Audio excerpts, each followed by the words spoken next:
Hello there. This month my plans have gone a little awry. I normally like to have everything for the Wednesdays during the month ready, uploaded, ready to release before the month begins, but this time I managed to get 3 out and then went down with a bug, lost my voice for a bit, and the rest of the time has just been busy.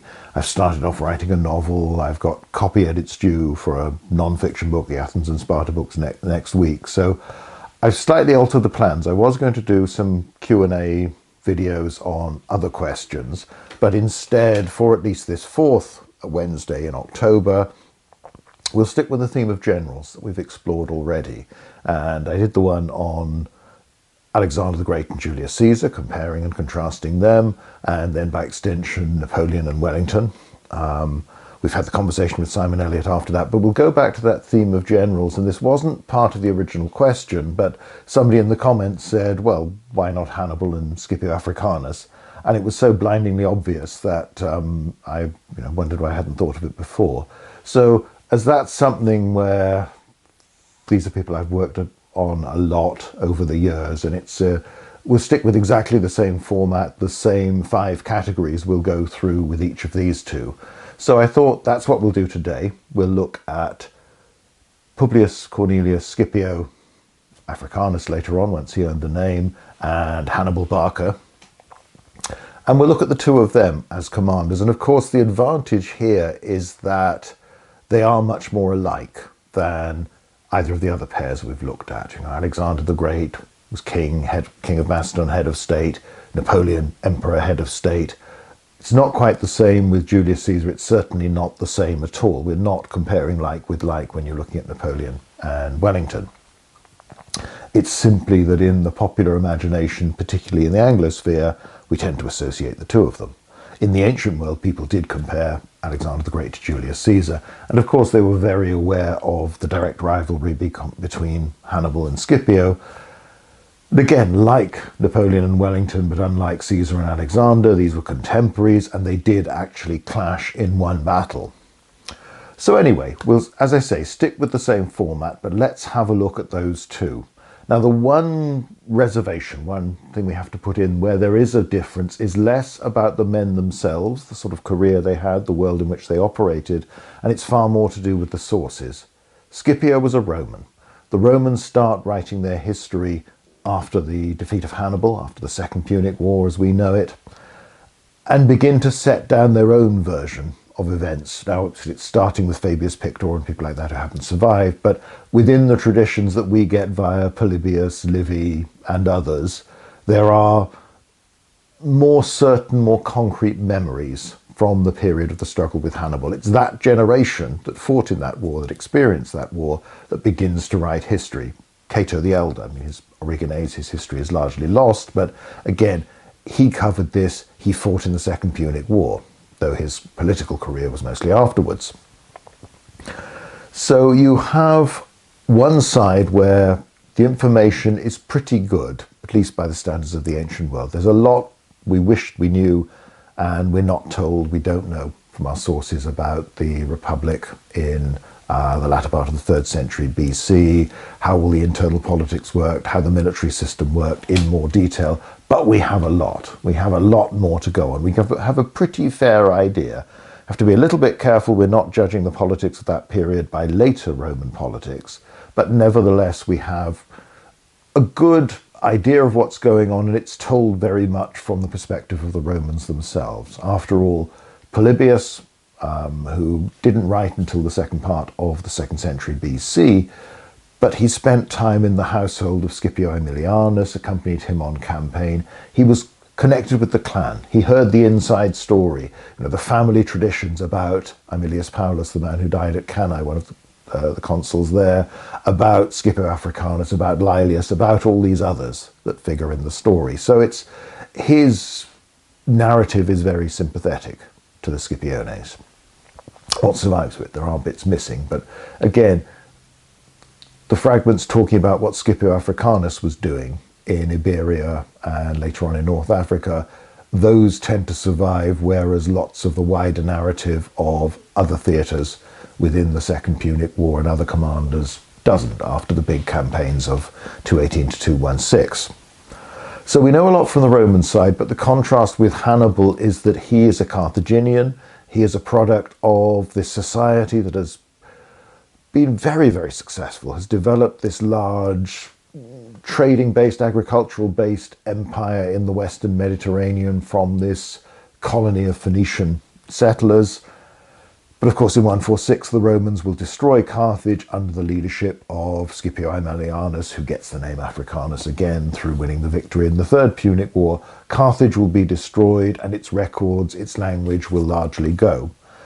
The Romans had access to Carthaginian literature, so you have translations of agricultural manuals, that sort of thing, before that, but nothing really survives in itself.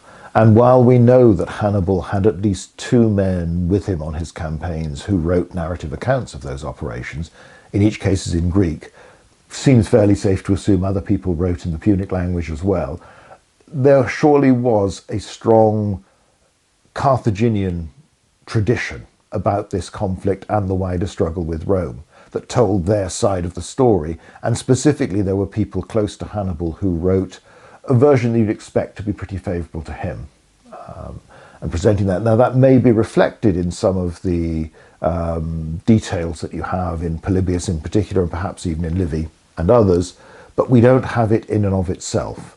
What we get is written from the Roman point of view and very much sees the Carthaginians as the enemies, with the knowledge as well that they're going down in the end. They are not going to win this, but with that Greco-Roman tradition that in the main you saw the Carthaginians as rivals, as opponents, as rather strange folk with odd religions and a different language, different ways of doing things. So we have to be a little bit careful. We get more evidence for Scipio, and that one of the reasons is that of course it's the Romans led by Scipio and Zama who win, but it's even worse than usual. It isn't just history being written by the victors, it is overwhelmingly told by them because the other tradition has been lost, has gone. So with that caveat that it's always a little bit harder to pin down just what Hannibal is doing and why he's doing it, and also what his relationship is to the state, as we'll come on to in due course, that's far harder with him than it is with Scipio. But let's begin as we did before. Part 1, we'll look at the careers. As with the others, I'm not going to go through this in exhaustive detail. I've written about both of them. I've written about the Punic Wars. There's my stuff out there. There's lots of other people's with their accounts out there as well. And I'm assuming that the audience for these videos has a reasonable idea of what's going on in the first place.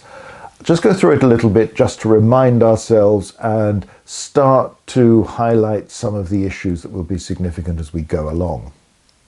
So let's begin with Hannibal. He's the older of the two, but not by a vast amount. He is the son of Hamilcar Barca, one of the key commanders in the First Punic War, on land anyway, who fought in Sicily for quite a long period in the latter stages of the war, claimed never to have been defeated, at least decisively and in a major battle, by the Romans. He fights the Romans, he doesn't lose, but he doesn't win either, and the war is lost at sea. He then goes back.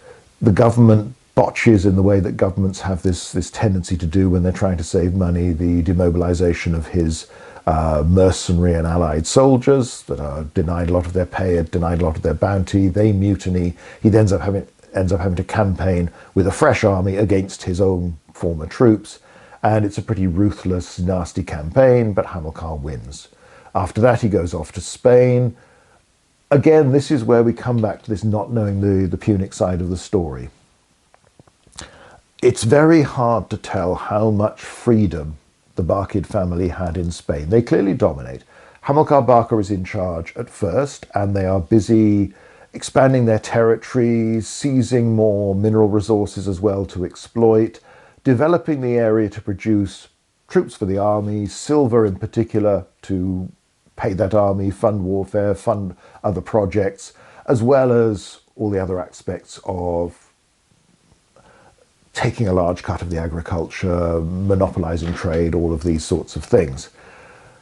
That happens under Hamilcar. When he dies in a rearguard action after leading a punitive expedition to the north, Hannibal and the other sons that are there escape, as do most of the troops, but Hamilcar dies. He's killed fighting heroically. He's then succeeded by a son-in-law, And then finally, when that son-in-law is murdered, Hannibal succeeds, only in his early 20s.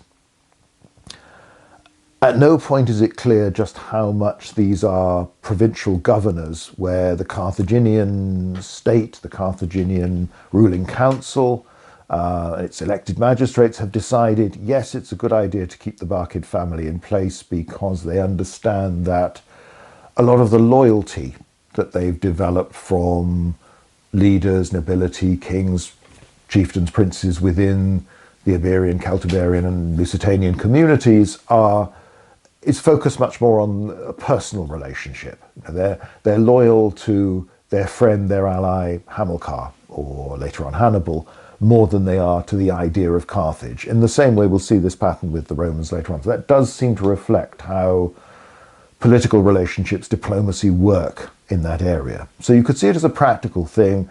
Hamilcar's a proven commander, send him off there. He's exploiting this area for the benefit of the Carthaginian Empire, and he does what we tell him to do. We give him freedom on the spot because he knows the local conditions better than us.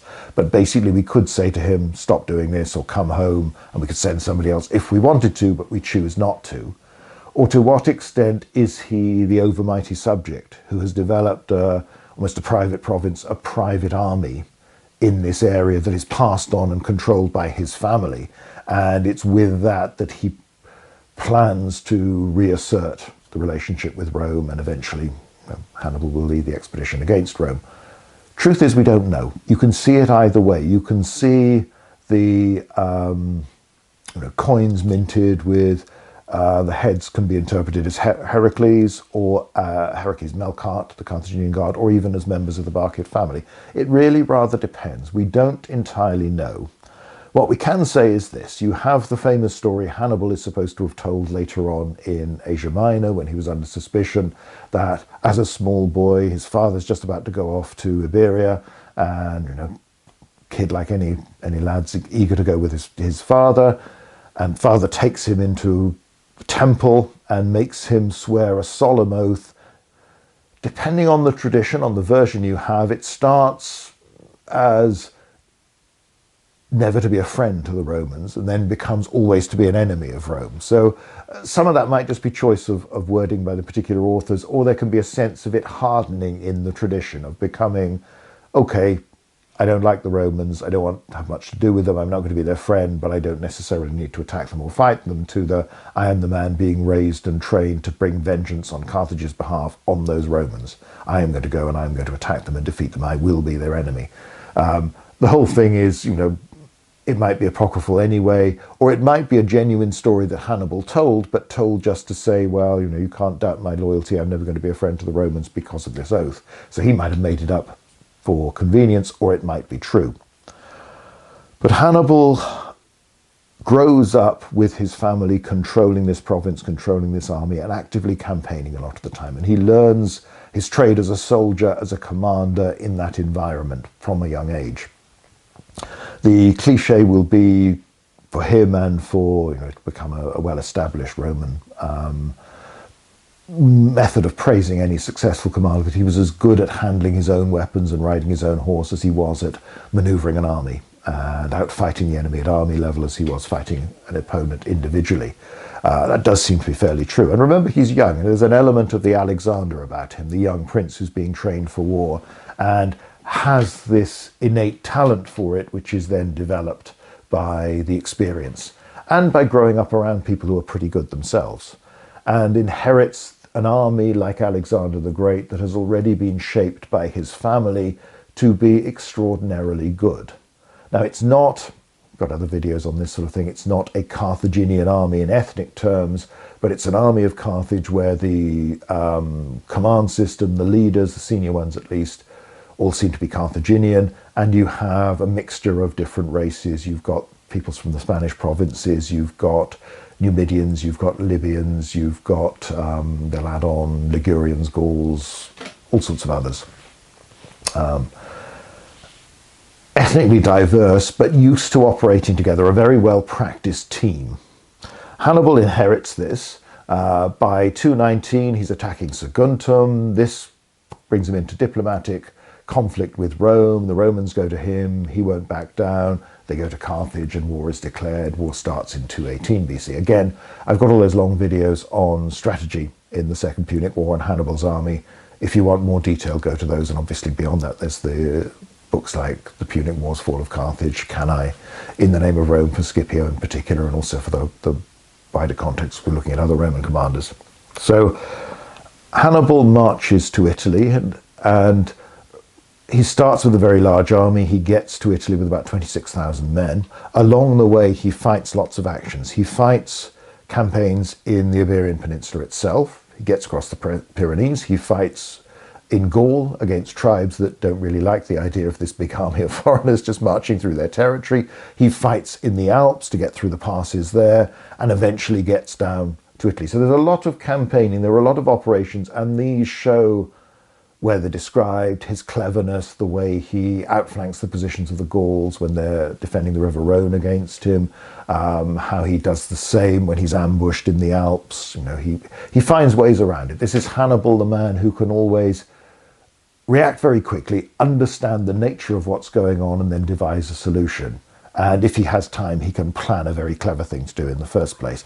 And this same ability will then be demonstrated again and again against the Romans. So gets there in about November 216. There's this large-scale cavalry light infantry action at the river Ticinus, where the young Scipio will be present.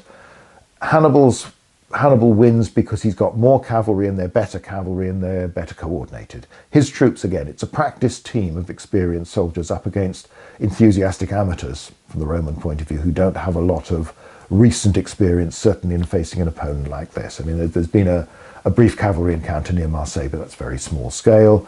A month later, near the winter solstice in December, two consular armies are combined, and with one consul out of action, the other one leads them into battle.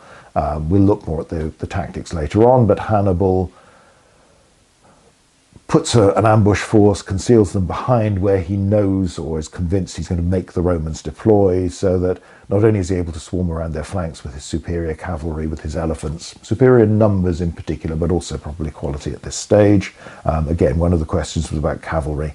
We're going to be doing a lot of stuff on cavalry, but that might not be till next year. I'll see whether it'll come in the Q&A or not. The Romans punch through the centre, but a large chunk of the Roman army is massacred at Trebia, and it is very clearly a Roman defeat and a big Carthaginian victory, which helps Hannibal to rally more of the Gauls and Ligurians and others to join him, so he can beef up his army numbers. He's done it a bit before the battle, happens even more afterwards, and he gets supplies from them as well. 217 campaign, again, he outwits the Romans. They put an army either side of the Apennines, not knowing which way he's going to go. He manages to defeat one before the other can arrive. This is with Flaminius at Lake Trasimene, where he, again, we'll come back to this, but he gets his troops into ambush position overnight. Again, he's worked out, this is the route the Romans are following, this is where I need to be, and then he gets there, everybody gets to the right place, they don't get confused, they manage to end up there, and the Romans don't know they're there. The fact that there's fog the next morning helps them in the eventual ambush, but a large chunk of the Roman army is wiped out, the consul is killed. But it's the manoeuvring to make that ambush possible that is the most impressive thing. He then intercepts the cavalry that have been sent ahead from the other Roman army and chops them up as well. You have Fabius Maximus appointed as dictator by the Romans, who is much more cautious, shadows Hannibal, nibbles away at him, tries to restrict him, but there again, whilst this causes Hannibal difficulties, he finds a way out of it. So you have the classic case where he's trapped in a position and he manages to decoy the Romans away from the vital pass by tying torches onto the horns of cattle, to make it think his army is moving there. The Romans move out of the way and he overruns what little guard they've got left, gets out. So Hannibal again finds a way, as things do. Lead to next year in 216, his overwhelming victory at Cannae, where he pretty much annihilates the biggest Roman army they've ever put into the field. Kills one consul, kills something like 50,000 Romans and allied troops in a day, captures another 20,000 or so. Virtually wipes out this huge army.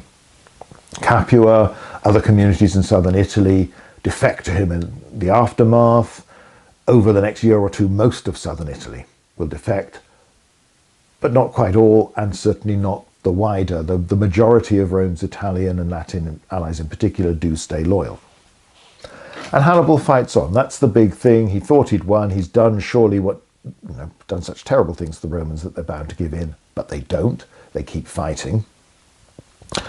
So the rest of the war, he spends most of it in Italy. The Romans are never able to inflict a decisive defeat on him in person in Italy. And he has big successes like the capture of Tarentum by surprise in 212 BC, where again, even Gallic troops that are relatively recent additions to his army behave in a very controlled and disciplined way. It shows what Hannibal can do integrating all these different contingents into his force. He outwits the Romans again. He defeats them, battles around Beneventum, Nola, this sort of thing. They're less dramatic than the earlier victories because the Romans never commit quite so many troops to one place. They never suffer quite such a bad disaster. But the losses are still heavy and Hannibal keeps winning.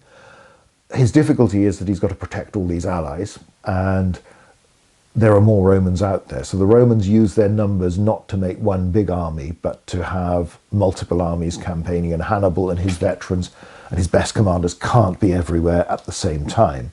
And the Romans are particularly vicious against the allies who've defected. So Hannibal needs to protect those allies if he wants others to join him and hopefully that way eventually weaken the Republic fatally, but also if he wants to keep the ones he's already got. So strategically, he loses a lot of the initiative. He does march on Rome that one time, trying to relieve pressure on Capua, but he can't do anything about it. The big debate is, should he have marched after Cannae? Again, we've talked about that elsewhere. We'll talk about it again sometime. I'm sure we'll do more on Cannae at some point, but he doesn't. When he does, the Romans are a lot better prepared. They are less nervous. Famously, they're supposed to auction off the property on which he's camped while Hannibal is busy auctioning off the prime property locations in Rome itself. But he has to pull away. He can't take the city. And that is a feature that we'll come back to. Yes, you've got Saguntum, you've got a few surprise attacks, but this is not Alexander or Philip II's army or the army of the successors. It isn't good at sieges, and that's a restriction. He's not good at direct assaults. He can blockade someone into submission, but really he needs treachery to get inside a strong walled town or city. Gradually, his allies get taken back by the Romans, punished by the Romans. He gets cornered in the southernmost part of the Italian peninsula. In the meantime, the Romans have been winning on all the other fronts. They fought in Macedonia to a draw, but Scipio, as we'll see, has won in Spain. They've won in Sicily. Scipio invades North Africa, wins successes there, and Hannibal is recalled to defend Carthage itself because, again, for all his successes, he hasn't been able to turn them into victory, and the Romans have just kept on coming at them. And none of the other Carthaginian commanders are a patch on Hannibal. None of their armies are as good.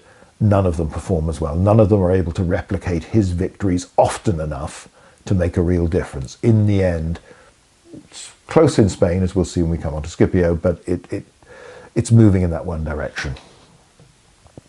So Hannibal is recalled to North Africa. He takes over an army composed of troops raised by his brother Mago in northern Italy and formed for an expedition there, which has also been recalled. Mago dies before he gets home. Troops that have been defeated already in North Africa, the remnants there, and his own veterans from Italy, who are a third or so of the army. It's nowhere near as good an army as he's had before. He faces Scipio at Zama. He comes up with some cunning plans, but it doesn't work. He loses. After that, even he tells the Carthaginian authorities, you need to surrender. This is it. It's over. We can't keep fighting. They do. Hannibal's post-war career is interesting because early on he gets elected suffet, one of the senior magistrates, a bit like a consul, but not identical by any means. He sets his soldiers to rebuilding the agricultural system, the irrigation ditches and system. That is the basis for Carthage's prosperity because it provides that huge agricultural surplus that allows them to trade so effectively around the wider Mediterranean. And he does it very well. Hannibal the Patriot is really on show here. He tries to rebuild his country, even though, okay, we've lost the war, but we can still look ourselves in the face. We can still lead good lives, we can become wealthy, prosperous, stable, and safe again. And he offers to pay off Rome the huge indemnity the Romans have imposed on Carthage and pay it off early instead of waiting 50 years. Oh, we can give it to you now after 10. Eventually, he's forced from Carthage by a mixture of internal opponents, people who've never liked him or his family in the first place, who maybe feel, well, we would have been all right if you hadn't started that damn war. And then if you had to start that damn war, why couldn't you win it for us? But also Roman pressure. You know, we don't trust you looking wealthier, looking more prosperous, and with Hannibal there, because he still scares the living daylights out of us. You know, Hannibal ad portas, Hannibal at the gates. We are terrified that he will come. He held a knife to our throat for all those years. Yes, we got away with it, but only just. So he then ends up going into exile. Again, he's clever in the way he does that, and ends up, for a while, serving Antiochus III, Antiochus the Great, the Seleucid king, though he's put in charge of naval operations during the struggle with Rome, with mixed fortunes. Again, this is something that's fairly new to him, although there was that assumption in the ancient world that if you knew one, you could do the other. And often, because there was a fairly close connection between armies operating and fleets operating, then you can understand there was some common ground. But that war is lost, the Romans win that, and he ends up in Bithynia. We'll come on at the very end to the story of Hannibal and Scipio meeting and discussing generals. That'll be our conclusion today. He ends up coming under suspicion there and eventually flees, takes his own life. So that's the career of Hannibal Barca. It's spectacular. The best things happen relatively early on. It's not that he seems to lose his edge in terms of his abilities, his capacity as a commander, as a leader, as a strategist. It's just that the enemy improve and get better, and the gamble he's taken to do such things for the Romans that the Romans are going to give in doesn't succeed. In the end, his side loses and he loses. So that's Hannibal's career. He's still he's into middle age by the time he kills himself, but he's not an elderly man at this point. But he's died in exile, disappointed, thrown out, rejected by his homeland. Scipio's career is in many ways similar. It's different in the one respect, in that he grows up with the war against Hannibal. So he grows up fighting a war against an incredibly dangerous opponent, which is not really true of Hannibal. He's involved in these operations in Spain, but these are not threats to Carthage in the way that his invasion of Italy was to Rome. Scipio is in his teens when Hannibal arrives. He serves at Ticinus. He's on the staff of his father, who's one of the consuls of that year, had been sent to Spain, but's come back when he heard that Hannibal was on the way to take charge of the troops in northern Italy. Family tradition that's maintained in our sources is that he saved his father's life in the battle when Scipio Senior was wounded, but there was another tradition that it was a family slave that did the thing. Maybe there's an element of truth in both, who knows. He's a tribune at Cannae in one of the legions there, survives the disaster. Obviously, if he hadn't, we wouldn't be talking about him. The story then is that he refused to quit, that when several young aristocrats are despairing of the Republic, they're discussing that, well, we might as well go abroad into exile, sort of thing that was very common in Greek societies and Greek kingdoms, that when things went badly, well, he went off somewhere else and lived there instead. But it's not a Roman thing. Scipio is supposed to have drawn his sword, threatened to kill them unless they took an oath of their loyalty to and faith towards the good fortunes of the Republic. After that, we don't know a lot about him over the next few years. He gets elected aedile a few years later at a comparatively young age. Normally an aedile has entirely civic responsibilities around Rome and to do with festivals and maintaining the streets and regulating brothels and all sorts of admin stuff like that, a sort of local councillor really. But we don't know much about that until 211, 210, when there's a major disaster in Spain and things really change for him. What's happened is that his father, accompanied by his uncle, had been sent to Spain in the first place, or at least the father had been sent, the uncle went along.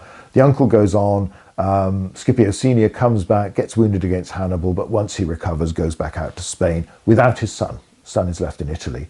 And he and his brother Gnaeus command the Roman armies in Spain with fair success for several years.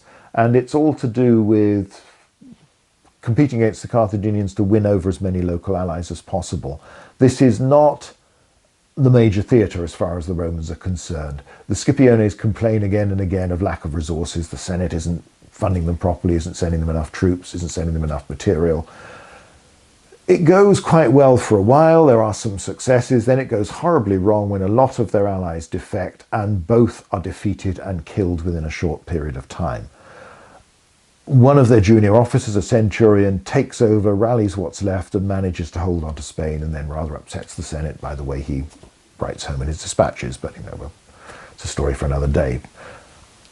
The Senate are looking around for somebody to send, nobody seems that keen, and they light upon Scipio. Now it does seem to be, obviously people looked at him and thought, well, there's some talent here, and he's volunteering to do this. There is probably also some understanding that, again, this personal loyalty, the way it works in the Iberian Peninsula is that it's very hard for the powers there to think, the leaders there to hold much faith in Carthage or in Rome as these sort of abstract concepts. They want somebody whose word they can trust. It's much easier to trust a person. It seems to be the way it works. So all of that is in his favour, but it is still an extraordinary thing and a sign of just how desperate the Romans are that they're willing to appoint somebody of about 26 to take over proconsular authority and command the armies in Spain with some reinforcements. They sort of build the army up a little bit anyway.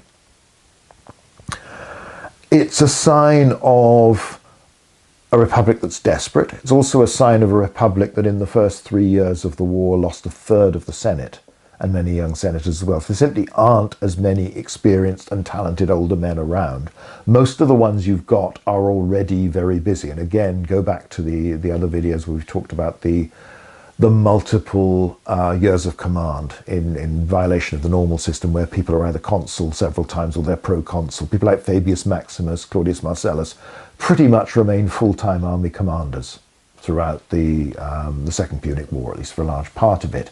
In a way, rather than this old Roman tradition of sharing the opportunities around, you are going for your best people, your specialists, your experienced ones, keeping them with the same armies as much as possible because that's more efficient all round. But also, there aren't loads of others that are pressing for these commands because they're dead. And some of the others also realise that, well, I haven't got the talent or this is too risky. So the Republic is willing to break its rules, all the normal rules of politics, because its back is against the wall and it wants to win. It's not going to quit. It's going to see, how do we do this?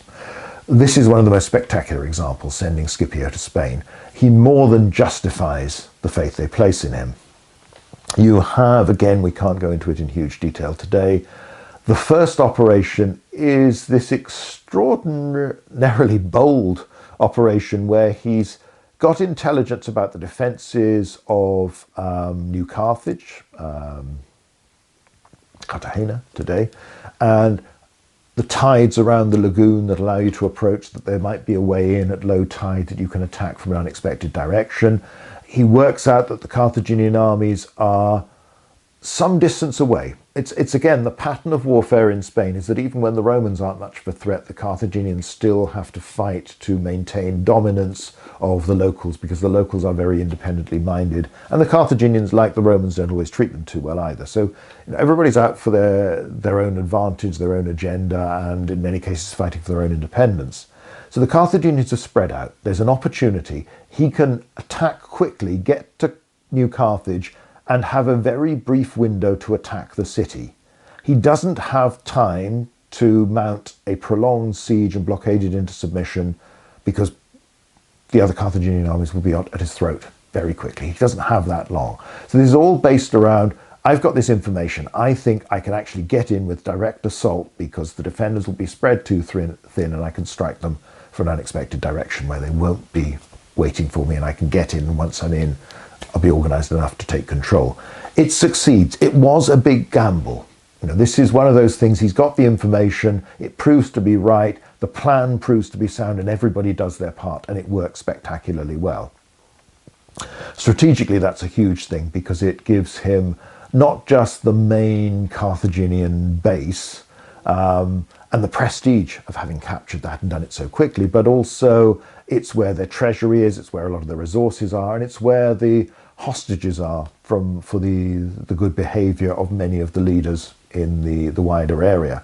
He manages to capture all of that. So it's a terrific coup, and he gets it done in that incredibly narrow window of time. So it's really bold, but it's a sheer sign of the ambition, but the ability of Scipio. And remember, this is a man who's not been, as far as we can tell, anything more senior than a military tribune as an 18-year-old at Cannae. So nobody's, it's a bit like Alexander. We know what he's going to turn into, but when you just see this kid turning up, swaggering about and saying, oh yeah, we're going to do this, we're going to do that, it takes a while before people start to believe that they actually can, but the remarkable thing is they show that they can do it. So that's a huge coup. It does the army the power of good, it inspires people, and diplomatically it starts to shift the balance. More and more of the peoples will start to join him, defect from the Carthaginians and join him. You have subsequent campaigning, and it isn't easy. It's several more years. You have the Battle of Baecula, where he does win a tactical victory, but most of that Carthaginian army is able to withdraw and then begin the long march that will take them to Italy and eventually defeat at the Battle of Metaurus. But nobody knew that at the time. It's not till 207 later on that you have the more decisive encounters, and this culminates in the Battle of Ilipa, where again, we'll come back to this when we look at the details of things, but he outwits his opponent. He exploits the conventions and the practicalities of battle in that day to his own advantage and outmaneuvers them at a tactical and grand tactical level, and hammers the Carthaginians and destroys their last army in Spain. He does face more resistance from some of the local peoples, and he has to defeat them. He's ill for a while, which causes some of this outbreak. But he's won an incredible victory. The war in the Iberian Peninsula is, to all intents and purposes, over. The Carthaginians have been defeated. They've lost Hannibal's base, the place from which he launched his invasion of Italy. Scipio goes back, is hailed as a hero, manages to convince the Romans to elect him consul when he is much younger than he should be, and then convinces them again, allegedly against the opposition of Fabius Maximus, who wanted more cautious strategy, to form a new army. It's not the one that's come from Spain, and using Sicily as a base, because they've now got Sicily, land in North Africa, attack North Africa itself, which he does. The first enemy army sent against him, he destroys by surprise attacks on their winter quarters. Again, we're doing maneuver, surprise, shock rather than direct fighting.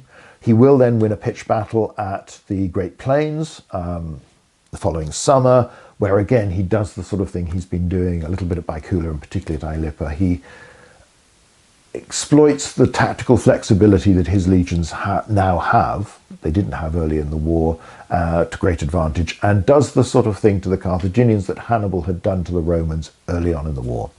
Hannibal is recalled, you have the Battle of Zama. Scipio gains the advantage diplomatically by winning over Massinissa and a large contingent of Numidians, so that he goes into this battle. Not only has Hannibal only got about a third of his veterans, the men he knows, but for the first time he is at a disadvantage when it comes to number and quality of cavalry. And that makes a critical difference, particularly added on to all the other improvements that the Romans have got. So Scipio wins at Zama, Hannibal and the Carthaginians surrender, the war is over, Scipio Africanus is given the nickname Africanus, great way for an aristocratic family to parade its achievements, goes back home, is the hero of the day, but is still very young. He's not yet 40, he's younger than the age you would normally be to be consul. So that's a little bit of an uneasy thing. That was fine when the Romans were facing a crisis. It becomes a little bit less comfortable for many of them in the 190s BC after and beyond, when that isn't true anymore. We've won the war, it's fine. Nobody's at our throats now, we're fine, we're not going to be destroyed. You've packed the Senate through with lots of capable, self-confident men who've done well fighting the war. And perhaps they're a little bit over-traditional. Many of them are coming from the sort of fringes, the equestrian order, people like Cato the Elder. They are perhaps a little bit more rigid, a little bit more traditional in how things should be politically than the relaxed aristocratic families who can afford to be relaxed because they know they're on top. Scipio does win a second consulship, but this time he gets sent to Cisalpine Gaul, northern Italy, with his consular colleague.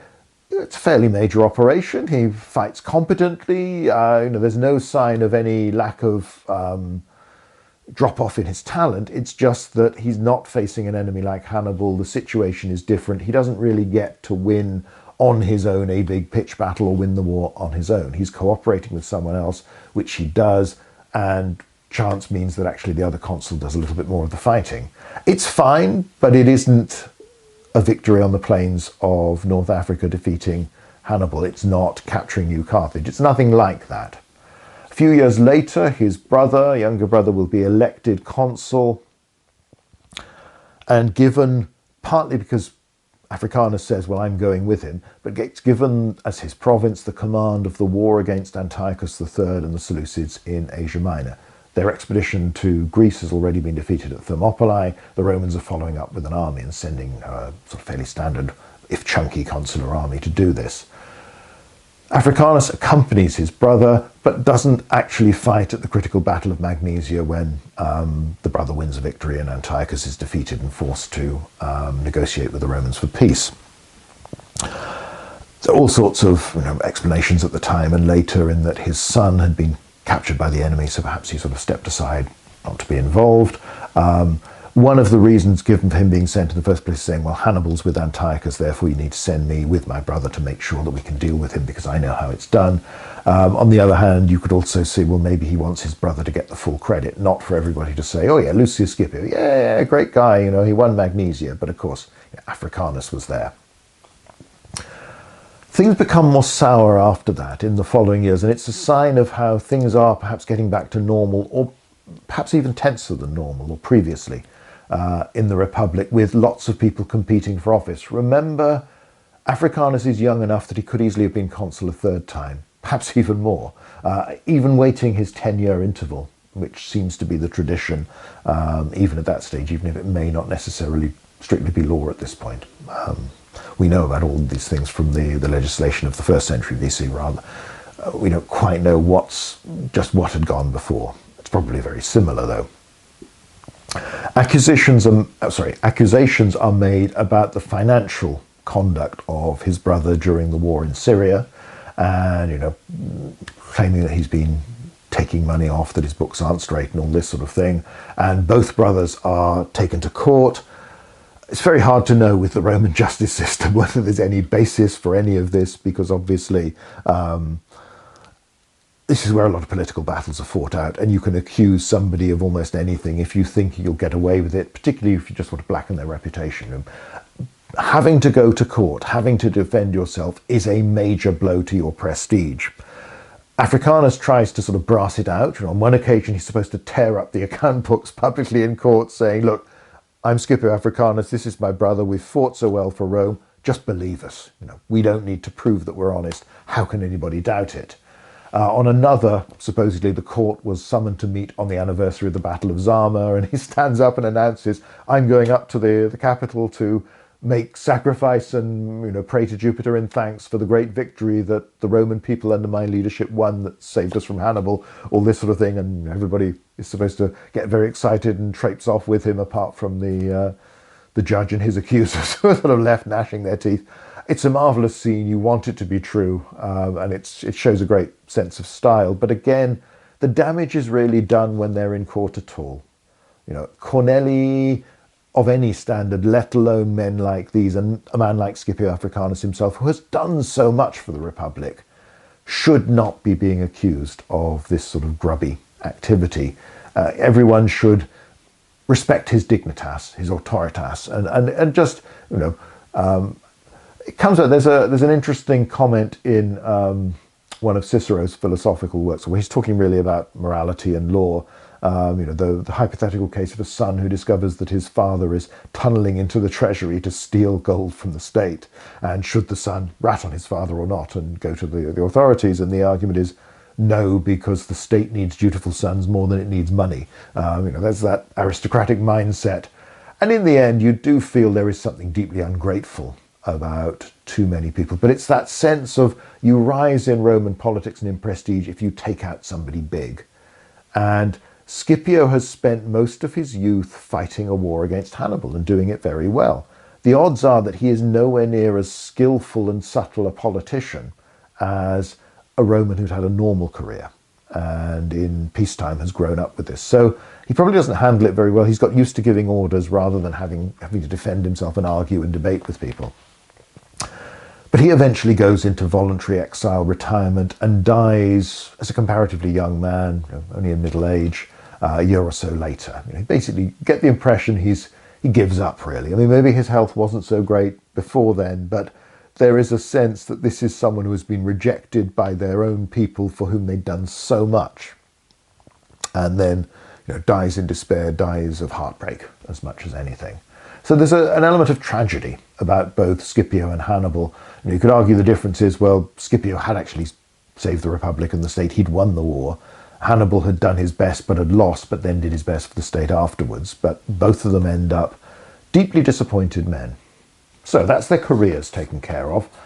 Let's go to the starting out point. Again, there's a bit less of a difference. We've already talked about a lot of this, so we don't need to go over it at immense length. Famous last words, Goldsworthy. Let's see, we'll be here hours later. In Hannibal's case, you could argue that he is raised to be a military leader and political leader and a diplomat. It's in the family, it's in the blood, it's the family business in a sense. Hamilcar Barca doesn't seem to be doing a lot else. But again, how much of this is the way he is presented in our sources that are, again, essentially from the Roman perspective, even when they're written by Greeks like Polybius, and they know Hannibal is going to go on to be this great general, be this great, enemy of Rome, nearly bring Rome to its knees. So you think of him as just the soldier. There may have been more to him than that. There may have been more to his education. It's always hard with the Carthaginians to know, should you see Hannibal as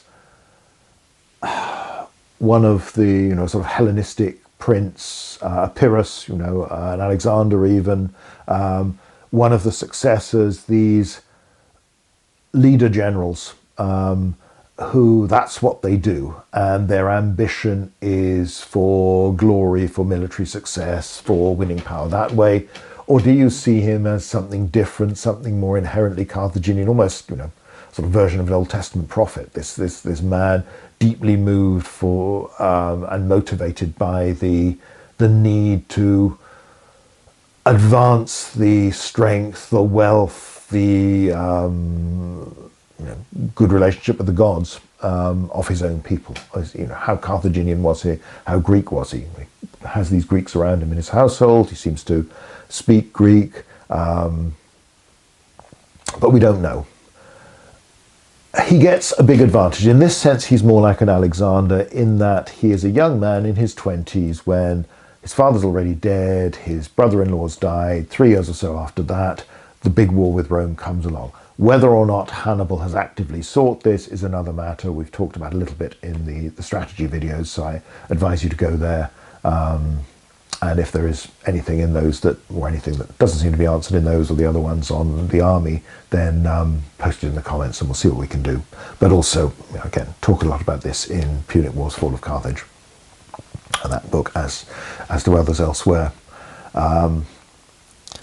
He's given an army. It's like Alexander. He inherits ready-made, ready-built, a very experienced, very confident army that isn't just efficient tactically, but its command structure is superb. You have a team of proven commanders.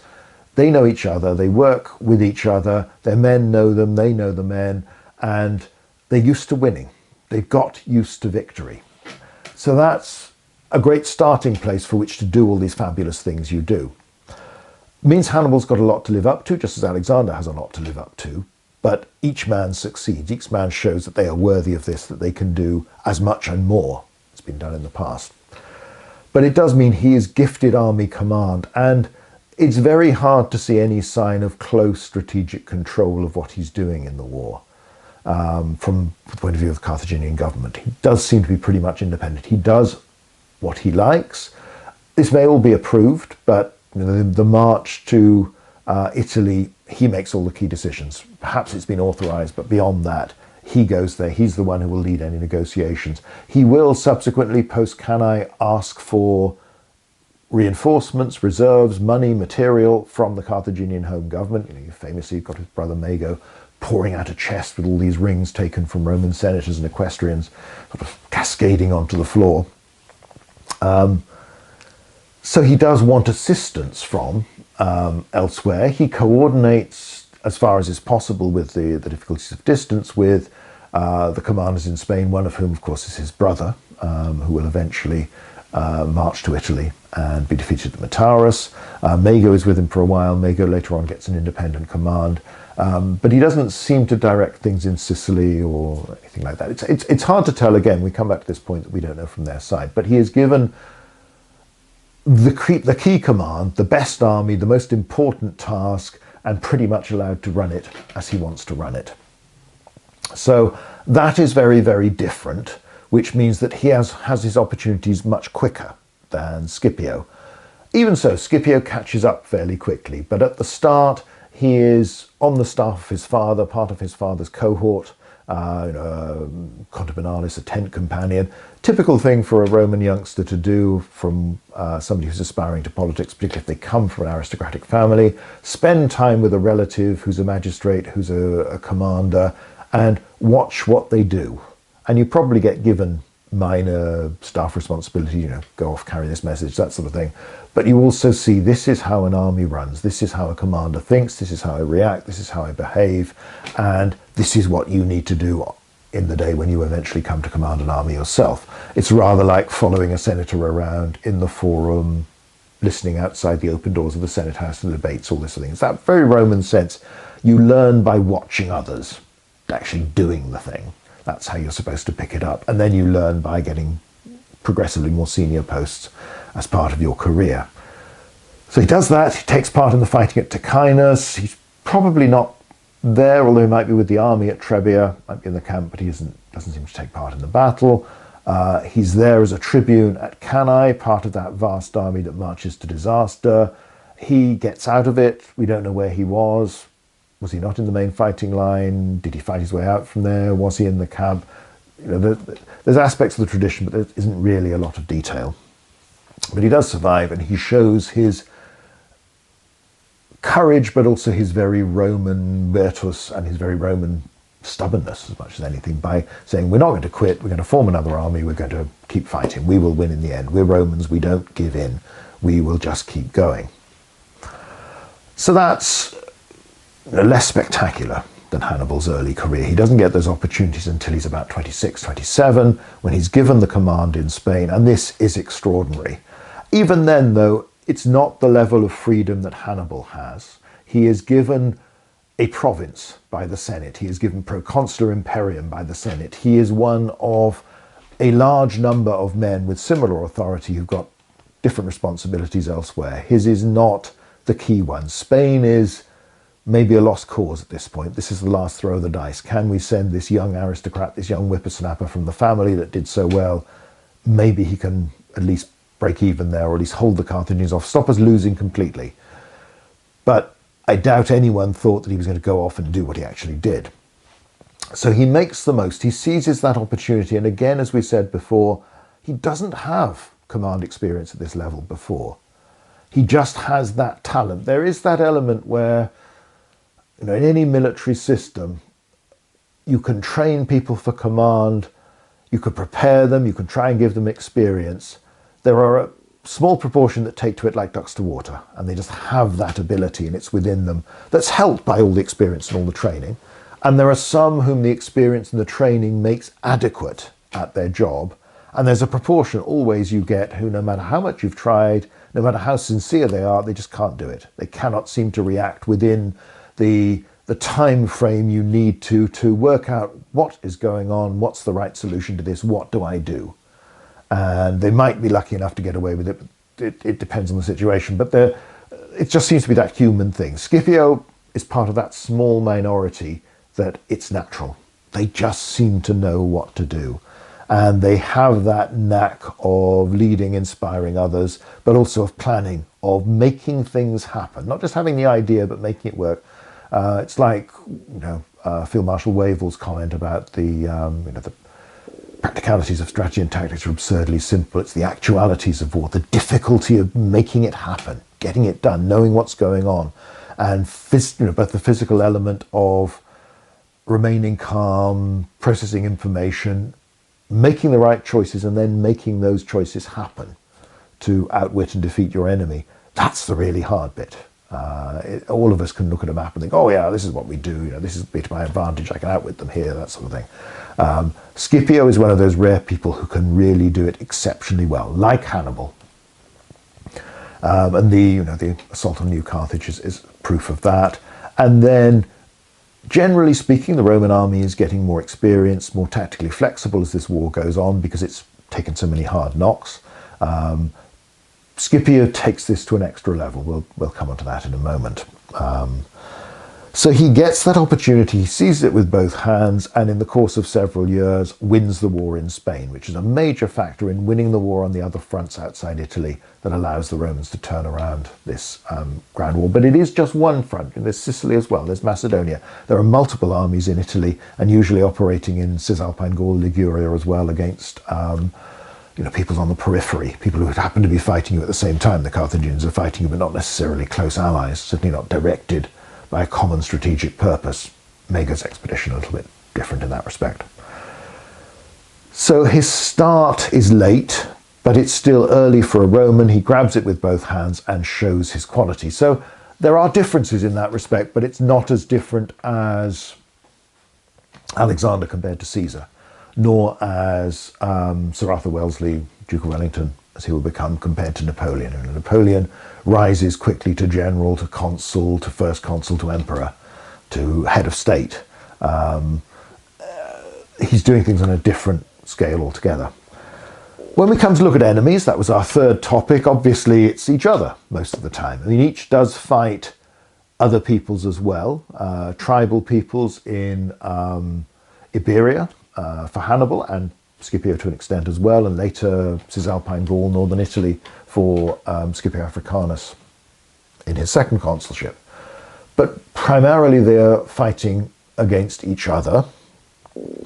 Roman armies are fairly homogeneous in that they have the same basic system, the legion organization, the ala, the allied units. Again, we've talked about this elsewhere, and we will certainly do more on this because it fascinates me in the future.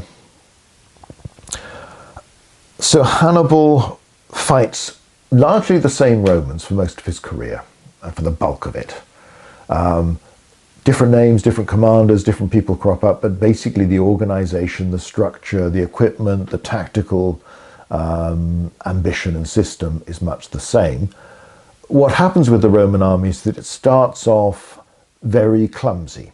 In 218 BC, yes, you've had fighting with the Gauls in the last decade or so. You've had the Telamon campaign, you've had Marcellus's campaign. Some Romans have experience of that. Nobody really who's still that active has had much experience of fighting against a Carthaginian army. In the First Punic War, remember, it was the naval fighting that dominated rather than land warfare. And in the land warfare, in the campaigns in Sicily and North Africa, there's very few battles in all that time. In about 20 years, nearly 20 years, there's 4 pitched battles, 2 of them in North Africa. So Hannibal is bringing a different sort of army, one they've not encountered before, which is a big deal. It's much more flexible, it's much better balanced, it's much more confident than other Carthaginian armies, and there is no equal to it. The Carthaginians do not replicate this at any point.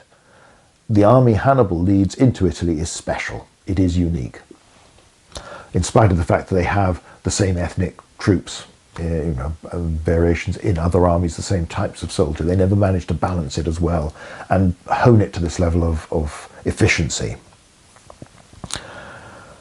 The Romans he's facing are clumsy in the early campaigns. They are not subtle, they are recently raised, you have not very experienced people, certainly not in fighting this sort of war. Hannibal runs rings around them. He outwits them time and time again. He chooses when and where and how to fight the battles and punishes the Romans for every mistake. And a lot of them are errors he's forced on them. The ambush at Trasimene, but the ambush earlier at Trebia, smaller though in scale, outwitting Fabius Maximus, getting away from him, the tactics at Cannae, all of these things. The Romans take severe blows because they are simply outclassed at this stage in the war. Hannibal has a great army, and he is fighting a far clumsier army. Yes, it's well motivated. Yes, it's homogeneous. The equipment's good. The basic tactical system, the idea behind it's good, but it's not that experienced. And of course, every time Hannibal wins, the next time the Romans face him, they're thinking, well, this could be a bit dicey, couldn't it? He's got the winning team. They are more confident. The Romans are trying to catch up. They do in time. Over the years, they learn. That's partly because the leaders and the soldiers and officers at all levels are spending so many years in campaign after campaign against this very dangerous opponent. You're bound to pick things up. You're getting more experience at being a soldier, campaigning, but you're also starting to learn his tricks. So it's the classic thing. You could say it's Napoleon in his early campaigns can run rings around most of his opponents. By 1812, let alone 1813, 14 and beyond, his army isn't quite what it used to be, and their armies have got better, so that it becomes harder. Same with the Wehrmacht in the Second World War, Japanese in the Pacific War. They win spectacularly early on, and they are better prepared. They are up for the fight, and they're more tactically sophisticated, bolder, more ambitious, and able to implement it than their opponents. But gradually, their quality gets watered down through casualties, through expansion, and the other side improves. The other side learns. It isn't as easy to knock out, so it gets harder. And that's the pattern with Hannibal in Italy.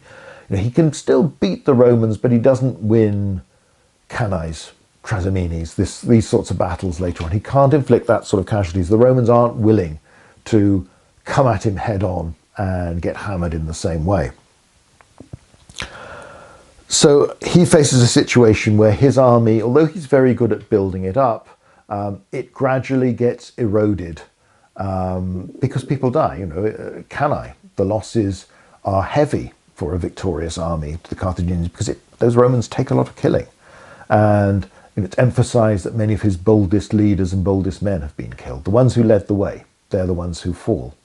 And of course, there is also yes, it's great to keep on winning, but if you're winning and it's not gaining you anything, you're not winning the war, there's an element of it's difficult to keep that same confidence. Yes, we'll win and it'll all be over by Christmas sort of thing. So the Romans improve. Hannibal armies, main one remains good, but it is eventually worn away. And by the time you get to the Zama campaign, it's only a part of his force. Again, I've probably cited this before. It is striking that Hannibal addresses the three lines he forms at at Zama.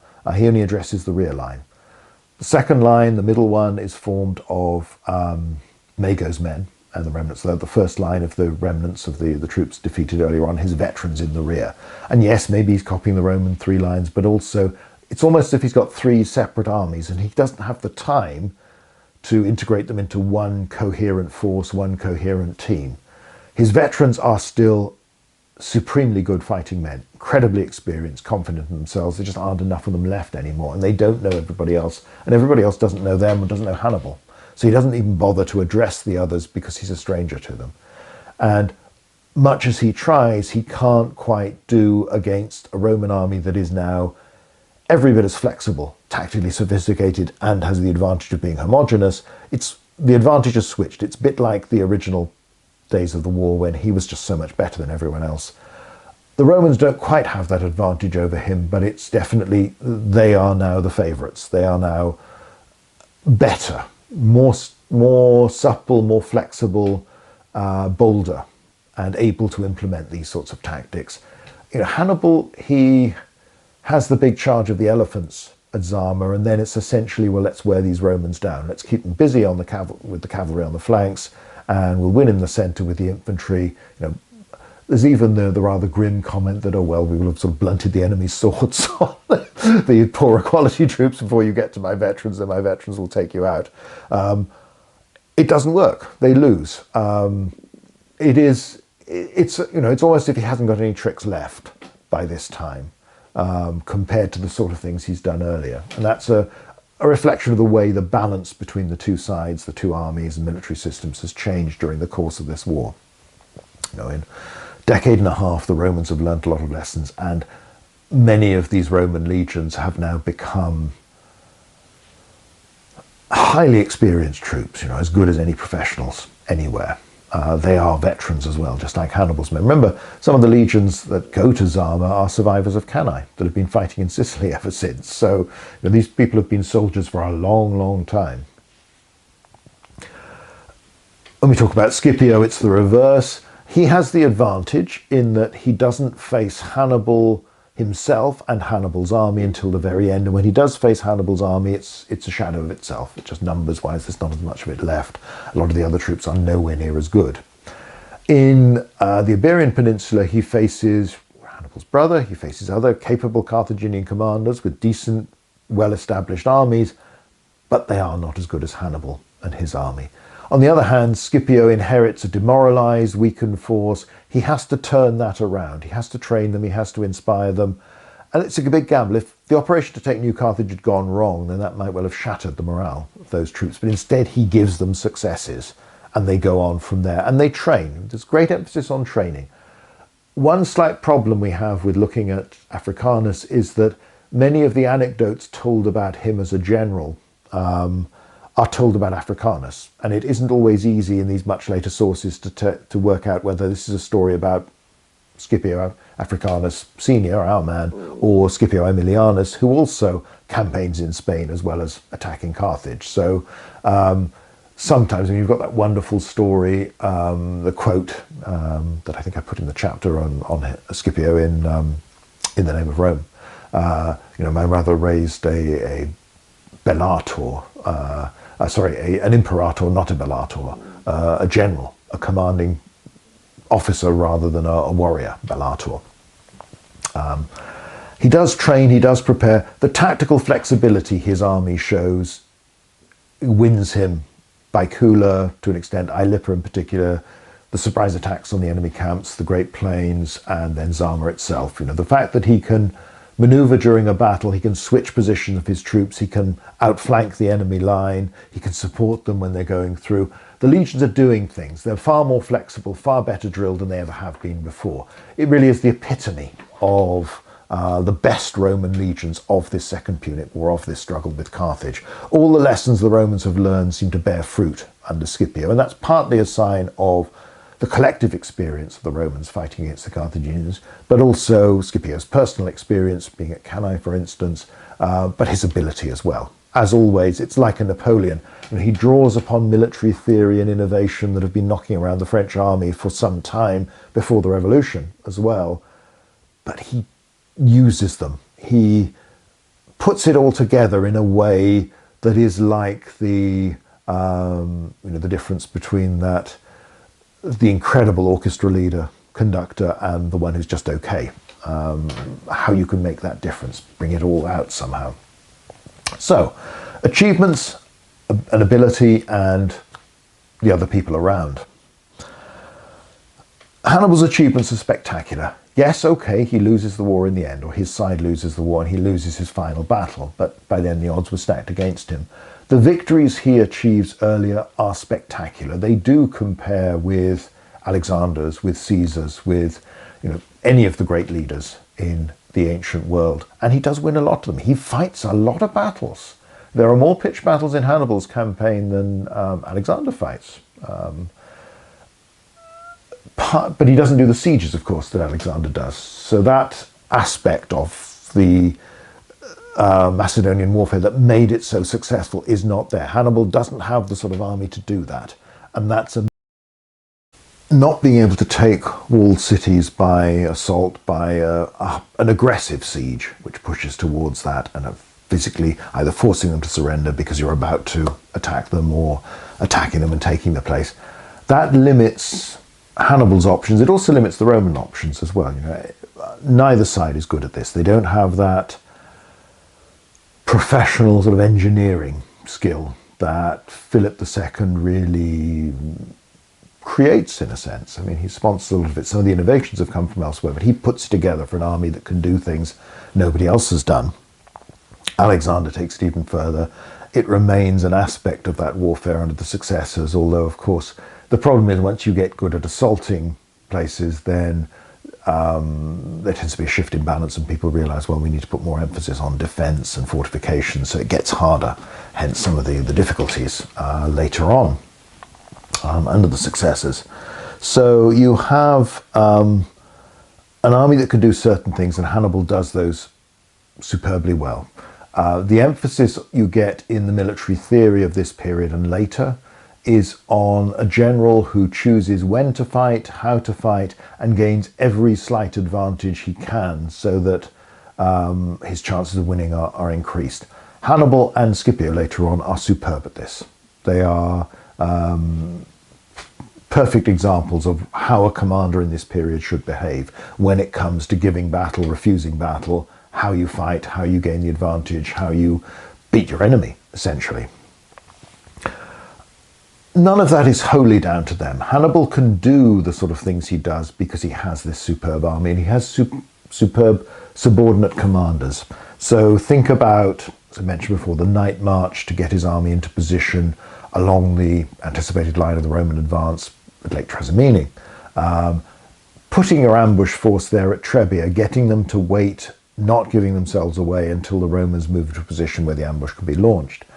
At Cannae, prime example would be the left-wing Carthaginian cavalry, the heavy cavalry, that will beat their Roman counterparts and rally, will swing round behind the entire Roman army to drive off the Roman left-wing cavalry that have been kept in place by your Numidians, rally again, and then attack the Roman infantry in the rear. Historically, for cavalry formations to rally even once and come back to the fight after winning their own particular bit of the battle is quite an achievement. You know, it's we all think of the sort of Prince Rupert stuff in the English Civil War, where the Royalists win but they go herring off, compared to Cromwell and the New Model Army, where there'll be more discipline. Okay, we've won, we're actually going to, yes, we'll send some troops to pursue, but most of us are going to rally and we're going to fight again. It's hard to do that. To get the force, the shock action, the aggression to win and drive off opposing enemy horsemen, which is usually what you're facing, that's hard, it takes a lot, and it's very difficult to switch off. The instinct is of animal and rider to keep on going and to pursue. It's an indication of just how good these officers are, and in the same way that Alexander the Great could fight his battles on the back of Bucephalus, charging Seiston in hand into the midst of the enemy, he trusts his subordinate commanders all along the line to do the right thing, to do what's necessary, to keep leading the men, but also to make any tactical decisions. He's much less of a battlefield manager than Julius Caesar, who is not getting his hands that dirty fighting, is not leading as a warrior. He is imperator, not bellator, to go back to the Scipio quote, assuming it's Africanus early, the first rather than Aemilianus. But the moral of it is the same. Hannibal is much more the battlefield manager. Yes, there's been all this stuff about him being as good with his personal weapons as he was leading an army, but there aren't stories of him going around chopping people up and stabbing them and all this sort of thing. There are of him at Cannae, for instance, encouraging the Gauls, the Iberians, keeping them going, keeping them in the fight, managing that controlled withdrawal that sucks the Romans into his trap. But he's not an Alexander in that sense of leading by personal example and getting right into the thick of the fighting himself and losing perspective and control because he can trust everybody else. But even Hannibal's management, yes, he can move around and try, like Caesar, to be in the right place at the right time. He's also trusting the fact that he's got somebody on the spot who's probably going to do the right thing anyway. And that's something that for the Romans comes more slowly because they are less experienced. If the senior ones are inexperienced, so are all their subordinates. So Hannibal does make great use of others. No major leader can avoid doing that. You will be successful because you've got a good institution, a good army to control, to wield, and you are then able to do all sorts of exciting things with it and imaginative things with it. It relies on, and again, it comes back to leadership. They will be a better team because you inspire them. They trust you, you trust them. So it works both ways. So it's important, and obviously, rather like Alexander, having gained so much from Philip, not least the army, Hannibal has gained from his father, from his brother-in-law, who've built up the force that he leads. And many of his commanders are Hamilcar's men originally. So they're all part of this team. So there's that element within it. It comes back to the starting point. He's given an opportunity and makes the most of it. He's given it very young.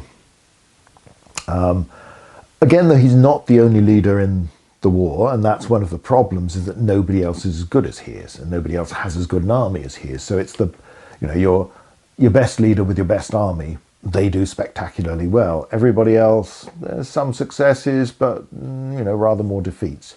On the whole, the performance of Carthaginian armies elsewhere and other commanders is not that special. It's certainly nothing like the dominance Hannibal is able to achieve. So in that sense, he's let down by other people. If there'd been more Hannibals, then maybe they might have won. If they'd had more armies like his, maybe they would have won. But that isn't the Carthaginian state. The Romans are, again, this homogeneous element. They can start to almost mass produce armies that steadily improve in their quality, and their leaders start to improve as they're finding out how to do this and what they should be doing and what went horribly wrong last time and better not do that again. So the role of others is important. It's the same for Scipio Africanus.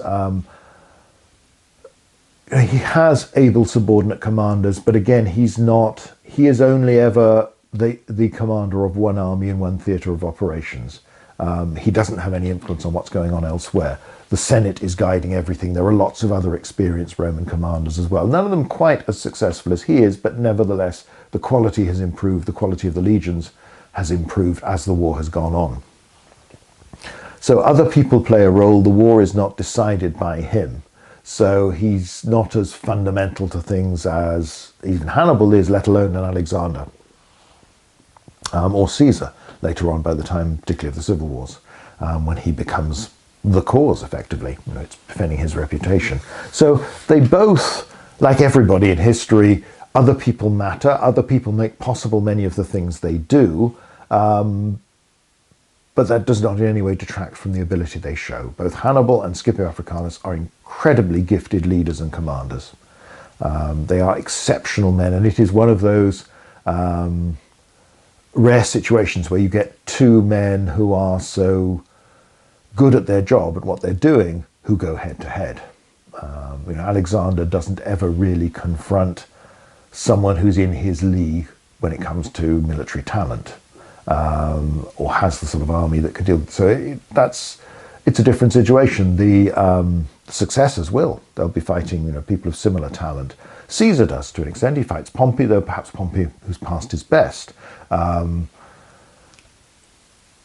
Obviously Wellington, Napoleon fights lots of people. We know Napoleon's better than him. Everybody else doesn't necessarily know that early on.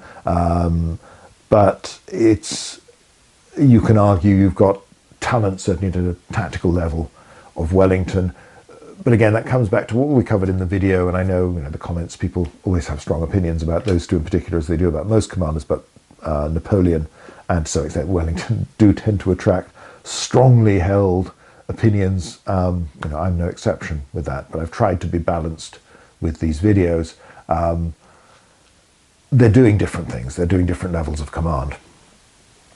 But they are both exceptionally talented individuals by the standards of the states that produce them. They are the best they have at that time. Britain does not produce another Wellington. Sir John Moore was certainly an able man, but doesn't get the chance to prove it, and not everything in the 1808-1809 campaign is all that marvellous.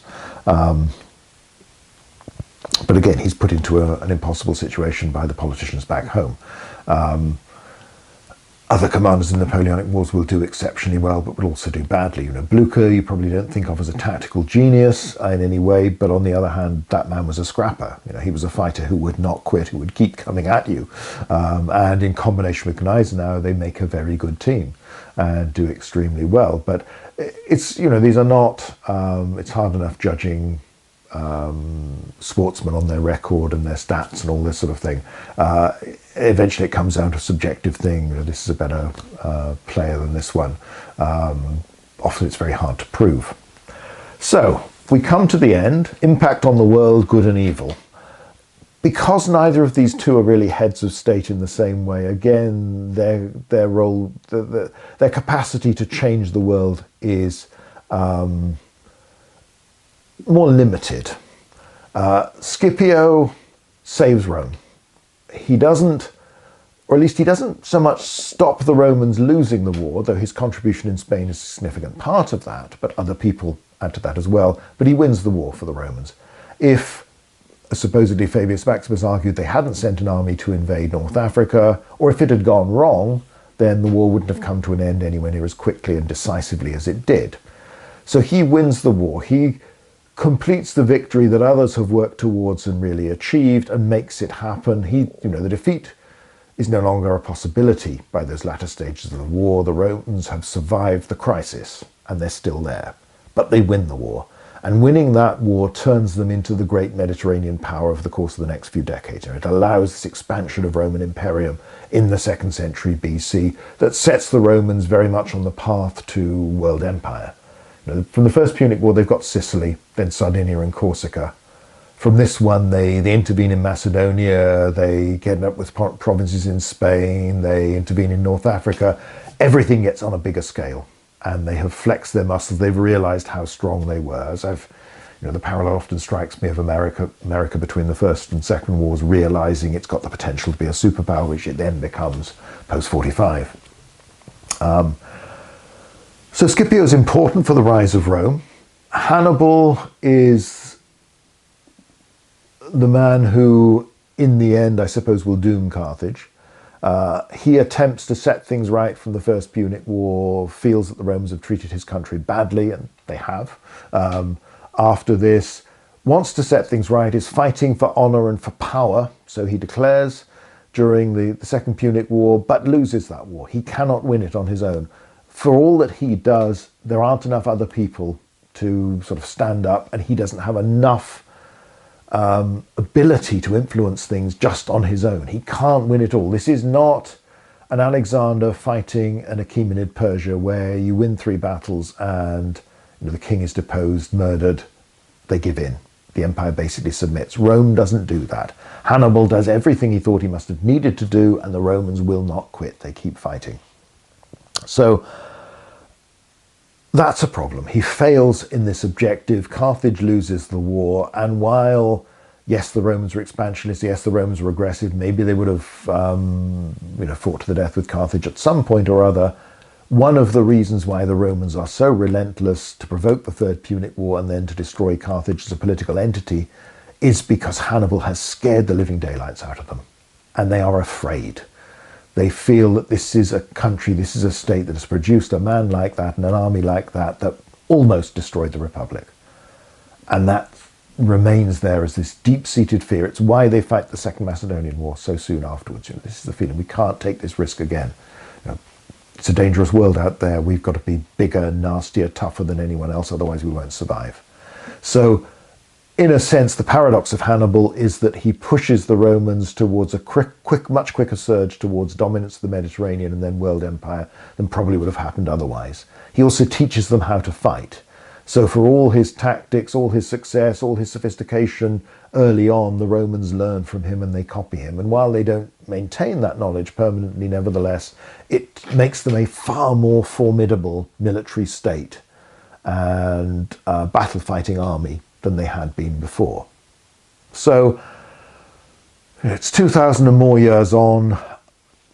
Hard to get too worked up about, well, how would the world have been different if the Romans hadn't become this great world empire? What would have happened if Carthage had become more dominant, or its dominance had lasted longer and spread further? You can say, if you want to, oh, I'm sure it would have been nice, it would have been all fluffy and environmental, or you could say that the Romans might have been nicer if they hadn't been scared by Hannibal, the world would have been worse off without the Romans. All that stuff's very fine, but we don't know. We don't know what might have happened, we only try to understand what did happen. And the world as we know it is a product of what did actually happen.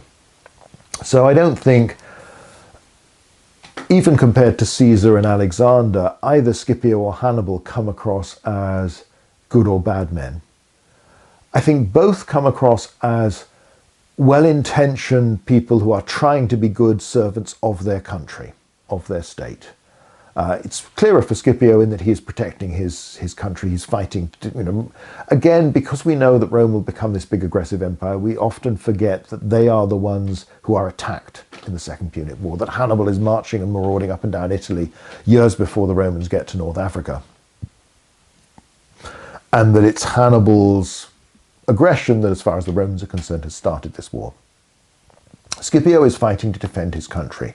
Hannibal is fighting, as he would see it, to defend his country's honour, its rights, its advantages, its interests. So really they are both decent men. Neither are heads of state. They fight for their country. They do it for the best of their ability. Hannibal loses, Scipio wins. Or Hannibal's side loses, Scipio's side wins. Beyond that, there isn't really. I mean, you have the moral elements of Hannibal could be cruel. There are some massacres. On the other hand, he could also be merciful. He could be a good diplomat. He's pragmatic in the way that you'd say someone like Caesar is pragmatic. Scipio, there is this tradition which is shaped by the memories of Alexander and how he's been turned into this sort of noble, chivalric's probably the wrong word, because that imposes all sorts of extra ideas and baggage that aren't really appropriate for the ancient world. But nevertheless, Alexander the Great treating Darius's wives, daughters, family, the women of the royal household after the Battle of Issus with great respect, is mirrored by the stories about Scipio treating the women captured in New Carthage, the noble princesses, chieftains' daughters, this sort of thing, the hostages that are there. Basically saying he treats them with respect, they're not mistreated, and they are sent back to their parents. Now, obviously, there's an element where they're showing, well, this is a moral man. He doesn't just rape these young women because he can, and he doesn't let his soldiers do the same thing. He protects them. Obviously, from a political point of view, these people are there as sureties for the good faith of their home communities, their parents. Hostage probably isn't always the best word because it implies this sort of tight captivity. There's an element of diplomatic exchange. I send you my daughter, my son, you educate them, you treat them well. It shows that we're friends. It can be perceived in that way rather than they're there and you will execute them if I do anything you don't like. There's an element of that, but it isn't quite so simple as that. But obviously, when you've captured the place, this is an incredible political diplomatic asset. All these young people that are living there in whatever state and condition they are. Killing them all, raping them all, mistreating them all is not going to win over their home communities very quickly. It's more likely to alienate them and make them even more loyal allies of your opponents. So politically, diplomatically, the sensible thing to do is treat them with great respect, as Scipio does. So there's a pragmatism about this as well. But, let's give the man his credit. He does do the decent thing. He is not the vicious conqueror. And again, that's Roman armies, Carthaginian armies, Hellenistic armies. Yes, there are these appalling atrocities when they do storm a town. And that's the context of it, in that if these people have got caught up in the sack of the city. Notice again, we'll come back to this passage another time, because it's one of the things that Harris, for instance, in his War on Imperialism in Middle Republican Rome, tries to emphasize. It shows how savage and violent the Romans are.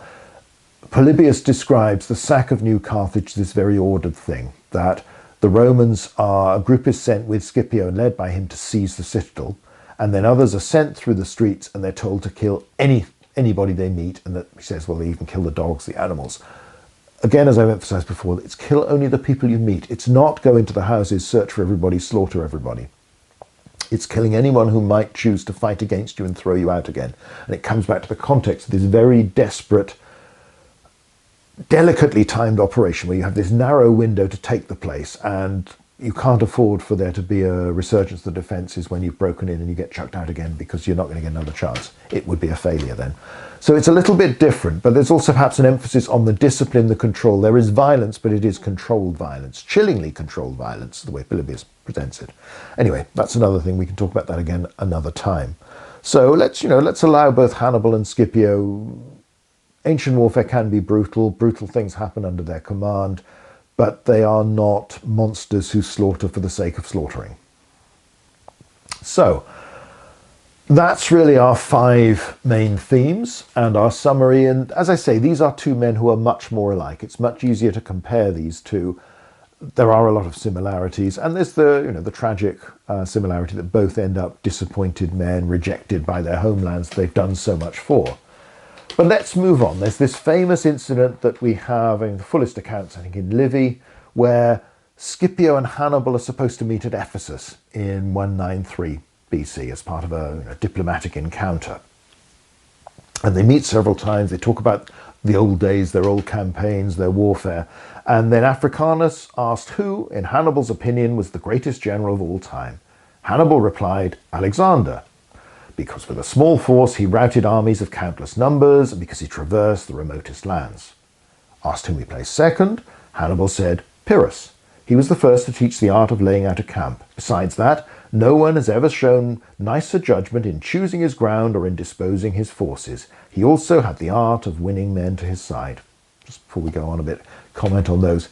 Alexander, of course, well, I don't think many other ancient sources would have questioned that at all as the greatest general. The campaigns are spectacular in their scale.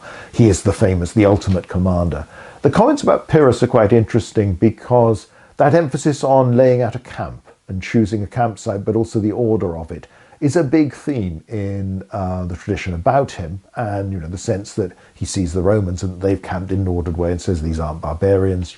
Variations of that story told at other times as well.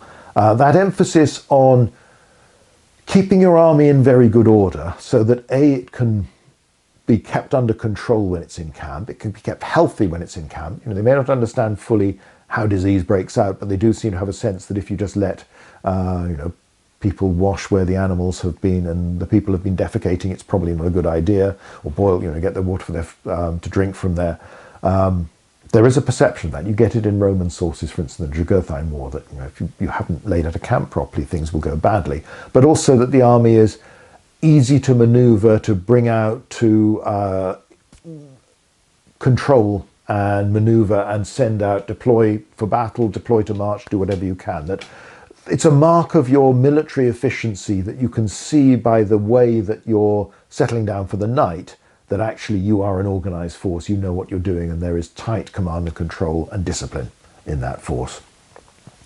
Also the element on nicer judgment in choosing the ground. It comes back to this Hellenistic idea, the best commander is the one who chooses when and where to fight with great, great skill and gains every advantage he can, and then talking about leading men. So Alexander, spectacle, sheer scale of his conquest. Pyrrhus, the perfect Hellenistic general.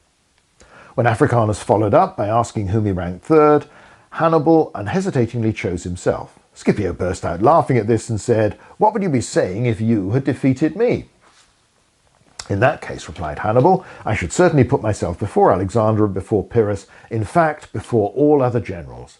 This reply, with its elaborate Punic subtlety, affected Scipio deeply, because Hannibal had set him apart from the general run of commanders as one whose worth was beyond calculation. Again, story might be made up, quite probably is, but you'd love it to have happened for these, these two middle-aged men to have sat down and refought their old campaigns in a sort of relaxed way and over, a good wine and a good meal.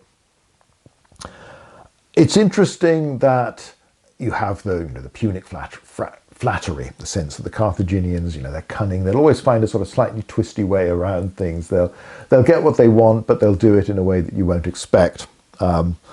That's a stereotype of the Greco-Roman tradition, but there's also this idea that he's flattering Scipio in the same way, But it's quite interesting. You could see it from another point of view, that he's actually saying, well, the odds against me were so bad that only an absolute genius could possibly have won. I did everything that was humanly possible and I lost.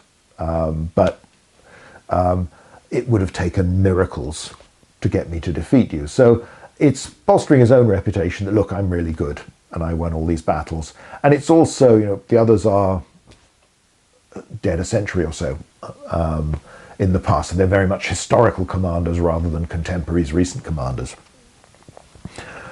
So it's nice that sense that he can flatter Scipio, say, well, yeah, you're so great. But it's also a reflection of the odds against Hannibal in the war.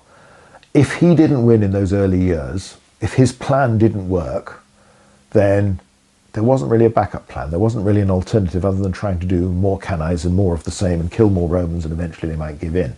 That's, again, the theme of the strategy talk. So it's a wonderful little anecdote. It's a great story. It does tell us about perceptions of the ideal commander that are very much shaped by the Hellenistic experience and the Romans really inherit.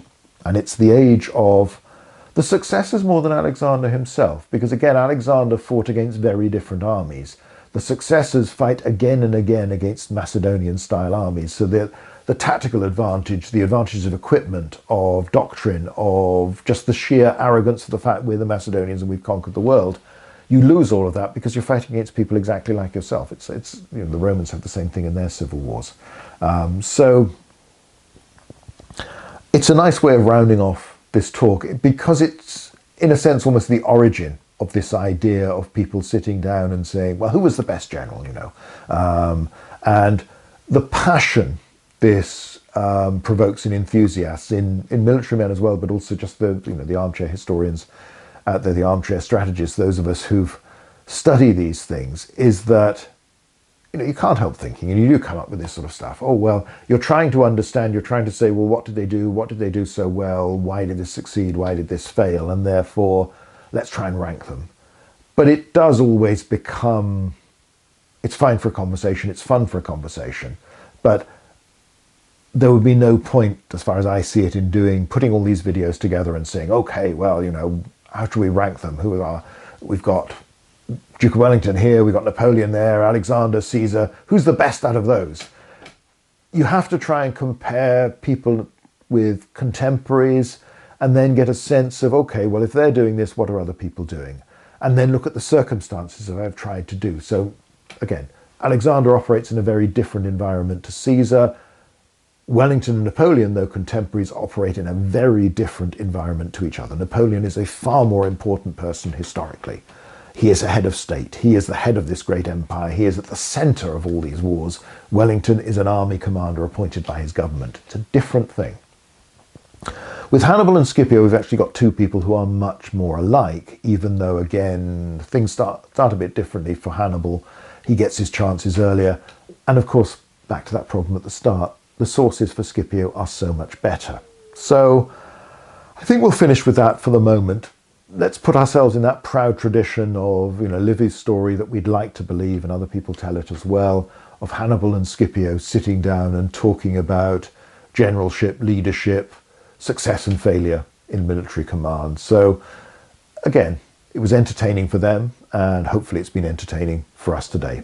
But anyway, that's it for now. Thanks for watching.